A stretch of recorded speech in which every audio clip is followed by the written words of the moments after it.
വർഗീയവാദ മുസ്ലിമാണോ അവൻ വർഗീയവാദിയെ മാറിപ്പോയി. ഇന്ത്യ അല്ല അവന് വേണ്ടത്, പാകിസ്ഥാനാണ് വേണ്ടത്. രാത്രി കാലങ്ങളിൽ നഗരത്തിലൂടെ നടന്നു കളിക്കുന്ന വേശികൾ ഉണ്ടല്ലോ, ആ വേശികൾക്ക് ഒരു അന്തസ്സും അഭിമാനമുണ്ട്. അതുപോലെ എനിക്കില്ല എന്നുള്ളത് PC ജോർജ് വീണ്ടും വീണ്ടും വീണ്ടും തെളിയിച്ചിരിക്കുന്ന ഒന്നടങ്കം മുസ്ലിങ്ങളെയാണ് ഇനി പറയുന്നത്. ഒന്നടങ്കം മുസ്ലിങ്ങൾ മൊത്തം മത തീവ്രവാദികളാന്നുള്ളത്. മുത്തശ്ശി പേരക്കുട്ടിക്ക് അനാദി കടയിൽ പോയിട്ട് സാധനം മേടിക്കണ്ടിട്ട് എഴുതി കൊടുക്കുന്ന ഒരു എഴുത്തുണ്ട്. അതുപോലെ എനിക്ക് അണ്ടിമുക്ക് ശാഖയെന്ന് എന്തെങ്കിലും എഴുതി തന്നിട്ടുണ്ടെങ്കിൽ അത് വിളിച്ചു പറയുമ്പോണ്ടല്ലോ, ഇനി ഒരു കാര്യം മനസ്സിലാക്കണം.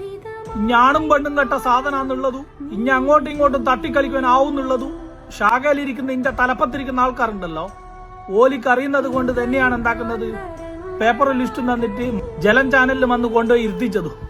ഇടക്കിടക്ക് വിളിക്കാം, നമ്പ്യാറെ ഉളുപ്പുണ്ട് നമ്പ്യാറെ. എനിക്ക് വാടകക്കാണെങ്കിലും ആ കോട്ട് ഷൂട്ട് വിട്ടിട്ട് ഒരു ചാനൽ ചർച്ചയിൽ റിപ്പോർട്ടറായിട്ട് നിൽക്കുന്ന സമയത്ത് ജനങ്ങളെ മുന്നിലെങ്കിലും ഒരു മാന്യത കീപ്പ് ചെയ്യണം എന്നുള്ളത് ചിന്തിച്ചൂടെ എനിക്ക്. അതുകൊണ്ട് തന്നെയാണ് ഇന്നലെ എന്താക്കുന്നത്, അക്ഷരം തെറ്റാണ്ട് വിളിക്കുന്നത് സംഘപരിവാർ സംഘി എന്നുള്ളത്. ഇന്ന് പറയുന്ന മുസ്ലിങ്ങൾ മൊത്തം തീവ്രവാദികളാണ്. SDPIന്റെ പൊതുസമ്മേളനത്തിൽ ആയിരക്കണക്കിന് ജനങ്ങളെ മുന്നിലിട്ടിട്ടാണ് ഇനി എന്താക്കിയത്, മുസ്ലിങ്ങളെ പറ്റി നല്ലത് പറഞ്ഞതും പച്ചക്ക് സപ്പോർട്ട് ചെയ്ത് സംസാരിച്ചതും. അതെ, ഇനി മുസ്ലിങ്ങളെ തള്ളി പറയുന്നുണ്ടെങ്കിൽ അത് ജനങ്ങൾക്ക് തന്നെ മനസ്സിലാവും എന്ത് വില കൊടുത്ത് മേടിക്കാൻ പറ്റിയ ഒരു നാൽക്കാലിയാണ് ഇഞ്ഞെന്നും